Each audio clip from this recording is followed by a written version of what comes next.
बात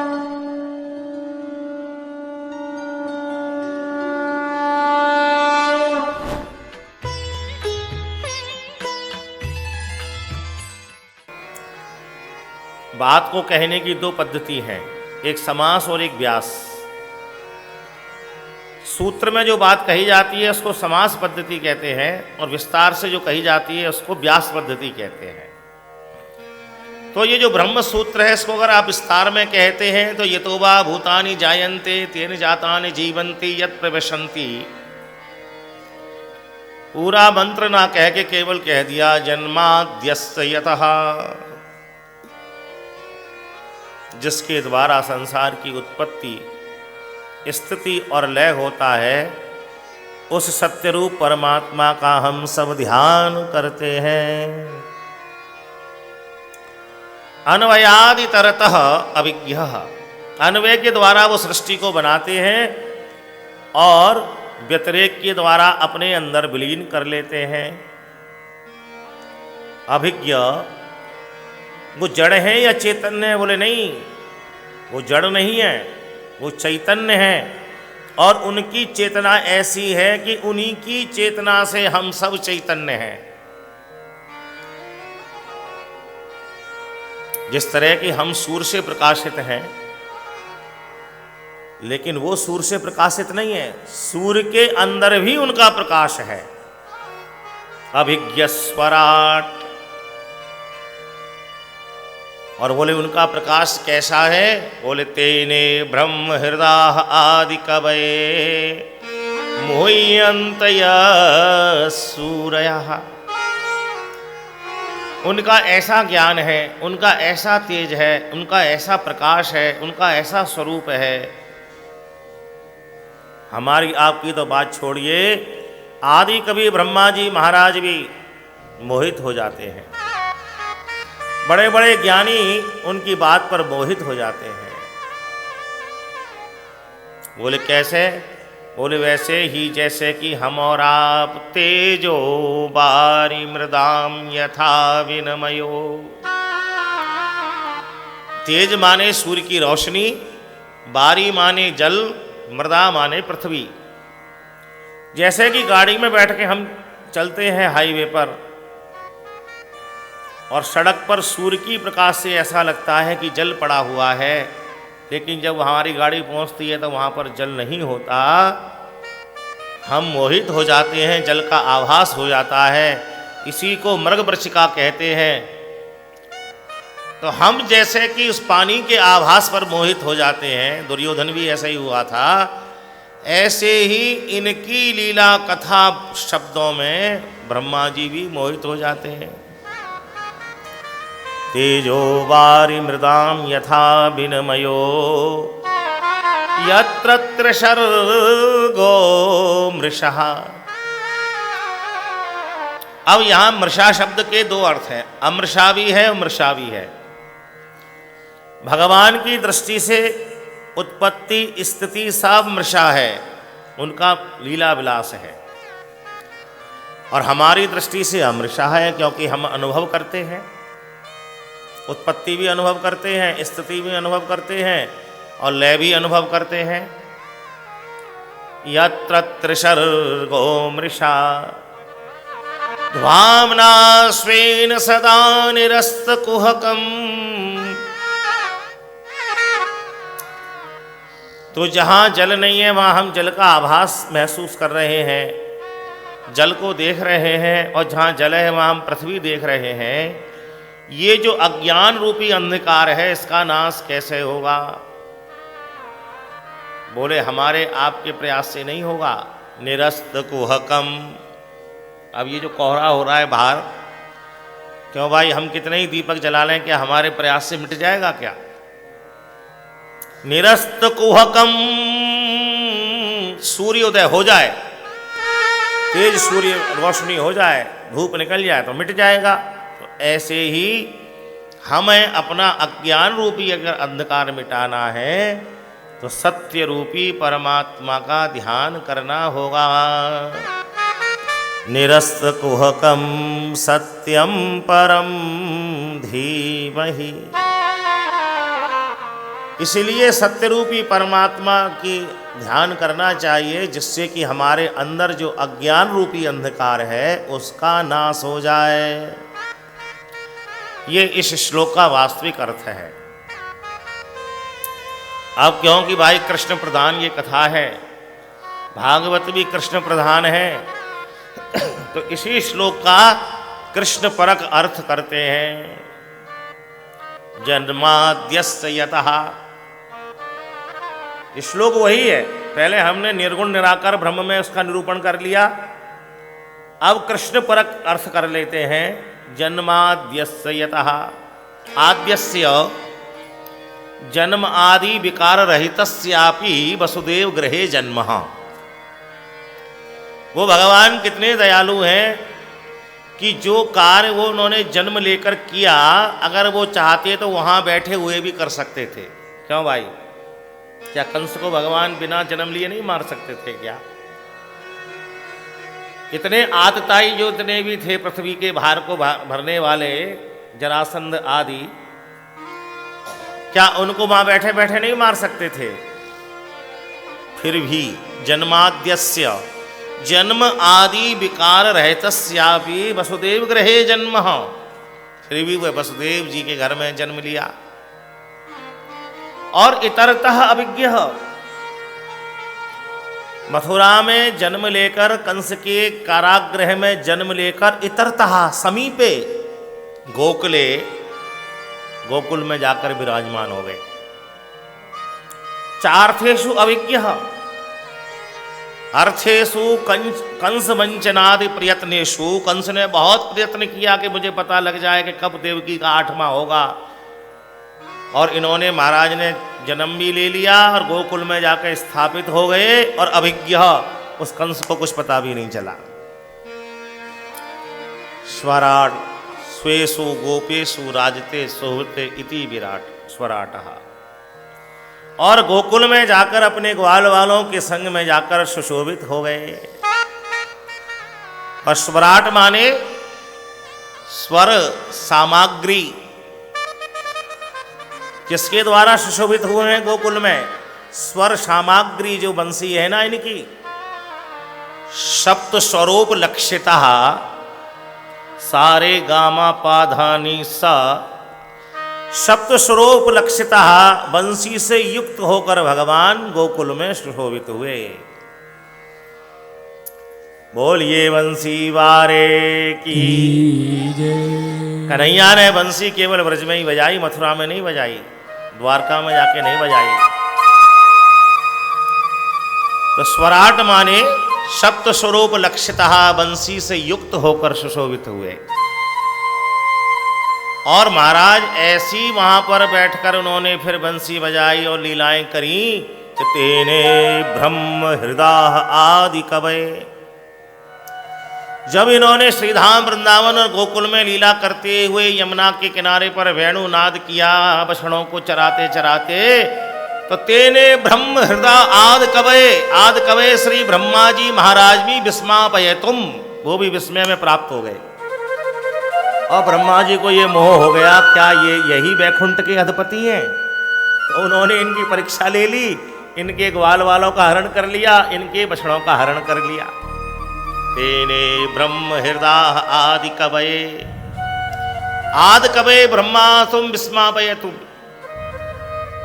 और इनकी लीला पर वो मोहित हो गए। ऐसा वेणुनाद किया इन्होंने। तेने ब्रह्म हृदय आदि कवये मुह्यन्त यस्सूरयः, अरे ब्रह्मा जी की तो बात को छोड़ो, मुह्यन्त यस्सूरयः, सूरयः बलदेव देवादयोपि, इनके जो खास बड़े भाई थे, जो साक्षात शेष हैं, 1000 फण और 2000 नेत्र रखते हैं, ऐसे श्री बलराम जी महाराज भी इनकी लीला पर मोहित हो गए। बोले ब्रह्मा जी का तो हमने सुना है कि उन्होंने ग्वाल वालों का हरण कर लिया, बछड़ों का हरण कर लिया, मोहित हो गए, लेकिन बलराम जी कब मोहित हुए? अरे बोले बलराम जी जब मोहित हुए कि इन्होंने अपनी ही इच्छा से अपनी भगनी सुभद्रा जी का अर्जुन के संग पाणी ग्रहण कर दिया, और जब बलराम जी को गुस्सा आया कि अर्जुन ने मेरी बहन का हरण कर लिया, तो इन्होंने लीला क्या करी, जब रथ को दिखाया तो अर्जुन तो बैठे हैं और सुभद्रा जी रथ को चला रही थी, और बलराम जी के कंधे पे हाथ रखकर बोले देखो देखो देखो देखो, अर्जुन ने हरण नहीं किया है सुभद्रा का, भैया सुभद्रा ने हरण किया है अर्जुन का। तो मुह्यंत यस्सूरया बलदेवादयो भी मुह्यंती, श्री बलराम जी को भी इन्होंने मोह में डाल दिया। ऐसे नंद नंदन जन्माद्यस्य विकारात् रहितस्यापि ही, इनको जन्म लेने की आवश्यकता नहीं थी, जो कार्य जन्म लेके किया उसे वैसे भी कर सकते थे, लेकिन फिर भी प्रकट हुए। वो तेजो बारी मृदाम, और उस बंशी के द्वारा इन्होंने क्या करा, वेणुनाद करके इन्होंने क्या किया, तेजो बारी, बारी को काठत्वम, जब भगवान नंदनंदन लीला करते हुए श्री धाम वृंदावन में गोकुल में यमुना के किनारे वेणुनाद करते हैं, तो इनके वेणुनाद को सुनते सुनते श्री यमुना महारानी स्थिर हो जाती हैं, वो बहना ही बोल देती हैं। यमुनाया काठ्यत्वम, यानी जल जो है वो स्तंभित हो गया, वो पाषाण स्वरूप हो गया, यमुना जी बहना भूल गई। और जो स्थिर है श्री गोवर्धन, उसने वेणुनाद को सुना था, वो द्रवीभूत हो गया। तेजो बारी मृदाम, जो स्थूल था वो द्रवित हो गया, और जो द्रवित था महाराज वह स्थूल हो गया। गोपी गीत में गाते हैं हम लोग, वेणु गीत में गाते हैं, हंताय मद्र रविला हरिदास वर्यो, यद राम कृष्ण चरण स्पर्श प्रमोदः। जब भगवान यमुना जी के किनारे वेणुनाद कर रहे हैं, तो यमुना जी वेणु स्वर को सुनने के लिए स्थिर हो गई, वो घनीभूत हो गई। और जो घनीभूत गोवर्धन है, यद राम कृष्ण चरण स्पर्श प्रमोदः, भगवान के राम कृष्ण के चरणों को स्पर्श होने से, वेणुनाद को सुनने से, हंताय मद्र रविला हरिदास वर्यो यद राम कृष्ण चरण स्पर्श प्रमोदः, मानम तनोत सहसो गणयोस्तयोर यत् पानीय सूय बस कंदर कंदमूलई। वह घनीभूत गोवर्धन द्रवित होकर झरने के रूप में अपने आंसुओं को बहाने लग गया। तो इनकी वेणु कैसी है कि जो माला सॉलिड फॉर्म है उसको लिक्विड फॉर्म कर दे, और लिक्विड को सॉलिड कर दे। तेजो वारी मृदाम यथा विनमयो यत्र त्रिशर्गो मृषः। इनकी लीला के 3 सर्ग हैं। श्रीधाम वृंदावन की लीला 11 वर्ष तक की, और मथुरा की लीला 14 वर्ष, और फिर 100 वर्ष की जो द्वारका की लीला है। ये इनका मृषा नहीं है, ये तो ठाकुर जी का नित्य परिकर है। गोलोक में ये लीलाएं नित्य चलती हैं, और उन्हीं लीलाओं के साथ सारा परिकर इनका पृथ्वी पर लीला करने के लिए आया है। यत्र त्रिशर्गो मृषः ध्वाम्ना स्वेन सदा निरस्तकुहकम्।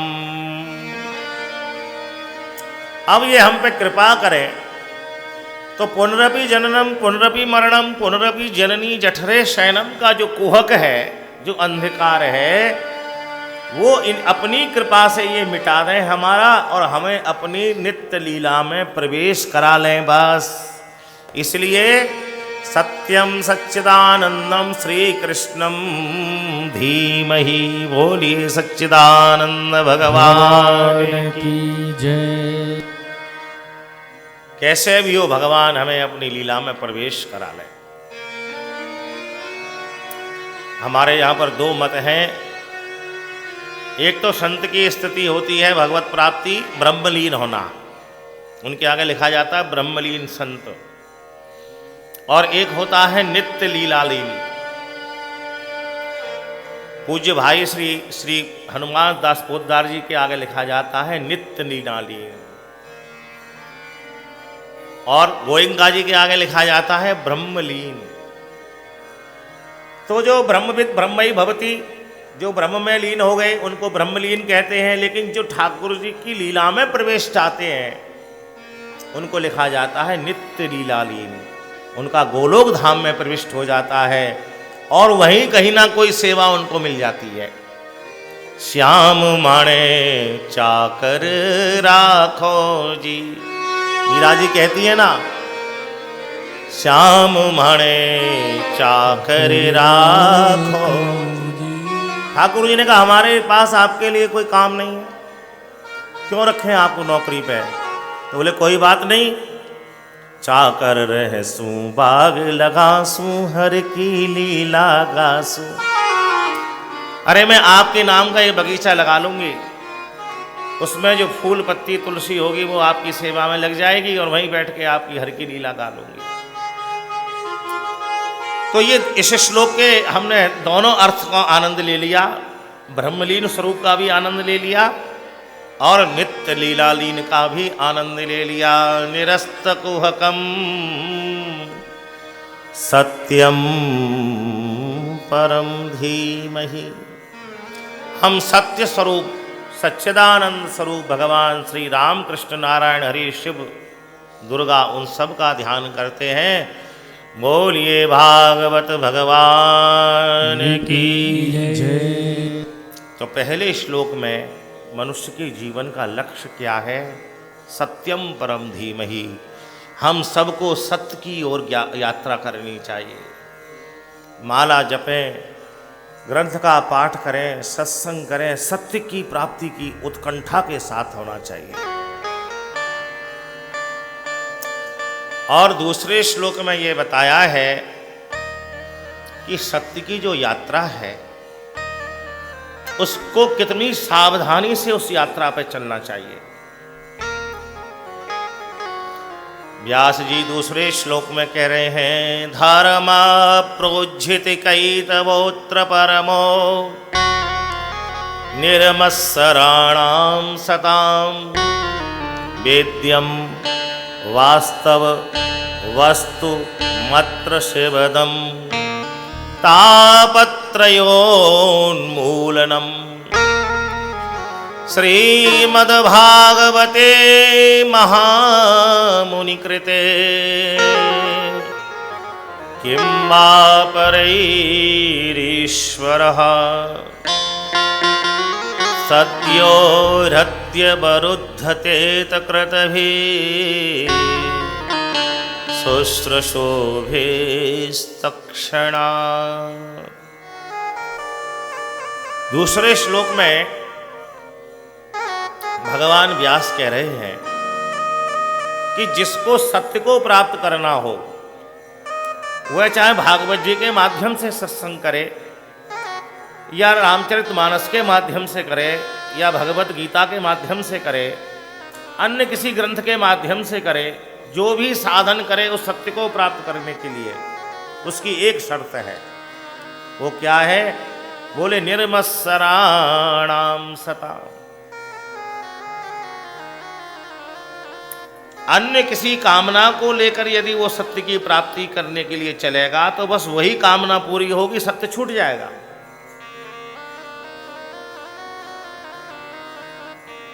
भगवान भी पिंड छुड़ाना चाहते हैं। जब आप भगवत प्राप्ति के पथ पर चलेंगे और ये पात्रता आनी शुरू होगी तो फिर कुछ ना कुछ अष्ट सिद्ध नवनिधि आएंगी कि बस अब ये यहीं साधक अटक के रह जाए, ये इन लोहों में पड़ जाए, सांसारिक कोई कामना कर ले, इसकी यात्रा यहीं रुक जाए।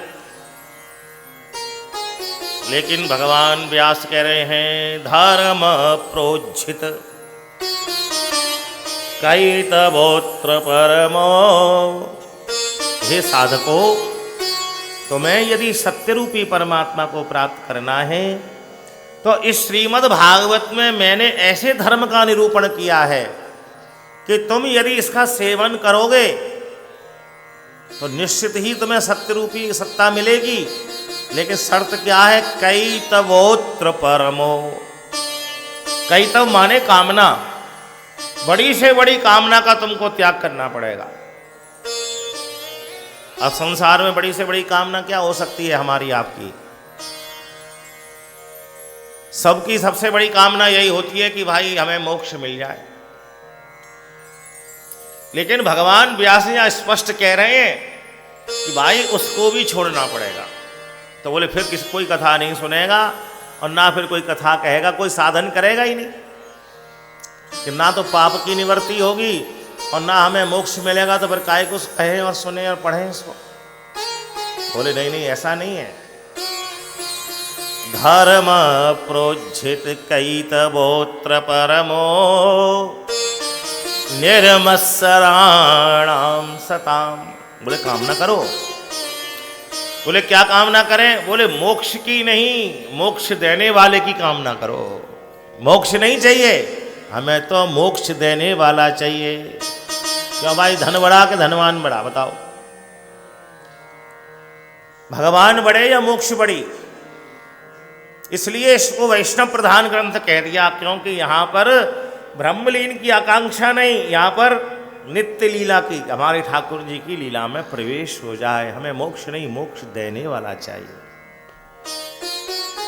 धर्म प्रोज्झित कैतवोत्र परमो निर्मत्सराणाम सताम वेद्यम वास्तव वस्त्रमत्र सेवदम तापत्रयोन्मूलनम। और जब हम ऐसा निश्चय करके बैठेंगे कि भगवान के अलावा कुछ भी नहीं चाहिए, तो क्या होगा? बोले तापत्रयोन्मूलनम। जो चित्त में प्रारब्ध संग्रहित है उसका पहले उन्मूलन हो जाएगा। जड़ के सहित हमारे तीनों प्रकार के जो ताप हैं, दैहिक, दैविक, भौतिक, उनका उन्मूलन। उन्मूलन माने जड़ से उखाड़कर फेंक दिए जाएंगे वो। तापत्रयोन्मूलनम श्रीमद्भागवते महामुनिकृते किं वा परैरीश्वरः।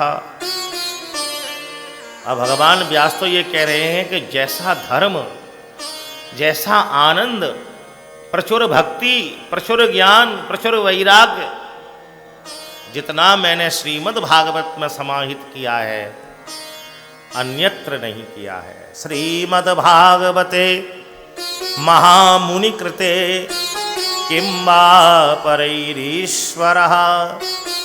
अरे बोले ऐसा किया है कि सद्यो हृदय बरुद्धतेत कृतभी। जैसे ही तू भागवत को करने, कराने की, कहने, सुनने की कामना करेगा, तत्क्षण भगवान तेरे हृदय में आकर विराजमान हो जाएंगे। यही श्लोक कल गाया था श्री सुखदेव जी ने नारद जी की कथा में। श्रीमद् भागवते महामुनि कृते किं वा परैरीश्वरा सद्यो हृद्यवरुद्धतेत कृतिभिः शुश्रूषुभिस्तत्क्षणात्। इसलिए मना किया गया कि मोक्ष की कामना को मत करो, क्योंकि मोक्ष की कामना आपने कर ली तो फिर वहीं अटक जाएंगे। फिर तत्क्षणात् भगवान आके नहीं बैठेंगे, बोले इसको तो मुझसे चाहिए, मैं नहीं चाहिए हूं। भाई घर में जो हमारा नित्यार्चन होता है, जो भी ठाकुर जी हमने घर में बैठाए हुए हैं, वहाँ यही तो होता है। सुख संपत्ति घर आवे, कष्ट मिटे तन का। भगवान से ही तो चाहते हैं हम, भगवान को थोड़ी चाहते हैं।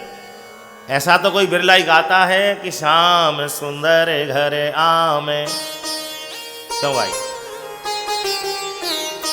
तो भगवान से चाहिए या भगवान चाहिए, ये दूसरे श्लोक में व्यास जी ने स्पष्ट किया है कि जिसको सत्यरूपी परमात्मा को प्राप्त करना है, उसको मोक्ष पर्यंत की कामना को छोड़कर भागवत का सेवन करना चाहिए। और अब तीसरे श्लोक में कह रहे हैं कि ऐसा नियम लेकर जो यात्रा करे उसको पान क्या करना चाहिए। भाई पूछते हैं ना, एकादशी का व्रत करना है, क्या पारायण करें? सोमवार का व्रत करना है तो उसमें क्या खाना चाहिए? तो ऐसे ही सत्य रूपी परमात्मा की जो यात्रा है उसमें हमें क्या सेवन करना चाहिए जिसके अंदर शक्ति बनी रहे और हमारी यात्रा पूरी हो जाए। तो तीसरे श्लोक में व्यास जी ने कहा, बोले किसी चीज की आवश्यकता नहीं है। निगम कल्पतरोरि गलितम फलम। बोलिए इस श्लोक को, ये भागवत का स्वरूप का श्लोक है। निगम कल्पतरोरि गलितम फलम, निगम कल्पतरोरि गलितम फलम, सुखमुखा सुखमुखाद्रव अमृत संयुतम, पिबत भागवतम रसमालयम, मुहुरहो रसिका भुवि भावुका। ये अनुपान बताया है, ये आसव है, ये चमनप्राश है, ये अनेक रसों से युक्त ऐसा अनुपान है कि इसको पीकर जो यात्रा करेगा उसको किसी चीज की आवश्यकता नहीं पड़ेगी। बोले क्या है? निगमो वेदहा, निगम कल्पतरो, वेद रूपी कल्प वृक्ष का। कल्प वृक्ष तो जानते हैं ना, स्वर्ग में होता है। तो ये भागवत क्या है? वेद रूपी कल्प वृक्ष का पका हुआ फल है। कितनी कृपा करिए भगवान ने, बताइए। फल भी दिया तो ऐसा नहीं दिया कि कच्चा हो, बेल पत्थर के समान नहीं है, पके हुए आम के समान है, बिल्कुल पीला। निगम कल्पतरोरि गलितम फलम। अरे ये आम से भी बढ़कर है, क्योंकि आम में तो फिर भी छिलका है, गुठली है, कुछ त्याज्य है। बोले इसमें ऐसा कुछ नहीं है, इसमें तो रस ही रस है, छिलका गुठली इसमें कुछ नहीं है। गलितम, पका हुआ है, तो इसलिए चक्कू की आवश्यकता भी नहीं है, अमनिया करने की जरूरत नहीं है, दांत वाले की भी आवश्यकता नहीं है, वेदांती भी इसका सेवन करे। गलितम फलम। और आनंद की बात क्या है सोने में सुहागा, कि वैसे ही पका हुआ है, बिल्कुल पीला पड़ गया है, पक्के सोने में सुहागा क्या हुआ? बोले सुख मुखा, सुखदेव रूपी तोते ने इसका भोग और लगा दिया। और जब सुखदेव जी ने इसमें मुंह लगा दिया तो फिर ये जो सॉलिड फॉर्म में था ना, वो बिल्कुल द्रवीभूत हो गया, तरल हो गया। सुख मुखा द्रव अमृत, कहते ना, बिल्कुल मिश्री है। अमृत संयुतम, भोग सामग्री बनी पाकशाला में, और सुगंधी हम लोग ले रहे हैं साहब। बेसन भुनना है, लड्डू बन रहे हैं बिहारी जी की रसोई में, राधा वल्लभ की रसोई में, खूब सुगंधी आ रही है, मन प्रफुल्लित हो रहा है, रोम रोम। और सोने में सुहागा कब होता है? बोले भोग सामग्री बन के ठाकुर जी के आगे पधरा दी जाए, तुलसी पत्र उसमें छोड़ दिया जाए, और फिर वो प्रसाद रूप में मिले, तब सोने में सुहागा है। ऐसे ही भगवान व्यास ने तो भोग सामग्री तैयारी कर दी भागवत के रूप में, लेकिन सुखदेव जी ने भोग लगा दिया, यानी तुलसी उसमें छोड़ दी। तो फिर वो क्या बन गया? प्रसाद बन गया, वो द्रवीभूत बन गया। तो भोग सामग्री पाने में इतना आनंद नहीं है, और ना मिलती है पाने को जब तक भोग नहीं लगता। तो श्रीमद् भागवत रूपी भोग सामग्री सुखदेव जी महाराज ने उसका भोग लगाया, इसलिए अमृत संयुतम। वो फल अमृत कैसे बना? बोले वो फल अमृत वैसे ही बना जैसे कि भोग सामग्री भोग लगने पर अमृत हो जाता है।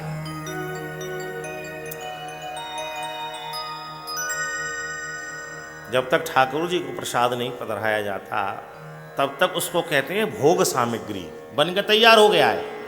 लेकिन जब ठाकुर जी को पधरा दिया तो अमृत स्वरूपेण वो अमृत स्वरूप हो जाता है। इसीलिए भागवत जी को लिखा है पेबत भागवतम रस मालयम। अरे जब रस रूप परमात्मा ने इसका भोग लगा लिया है तो भाई उनके मुख से लगा हुआ भोग है तो फिर तो रस ही रस है, कोई छिलका गुठली इसमें कुछ नहीं है, त्याज्य कुछ नहीं है।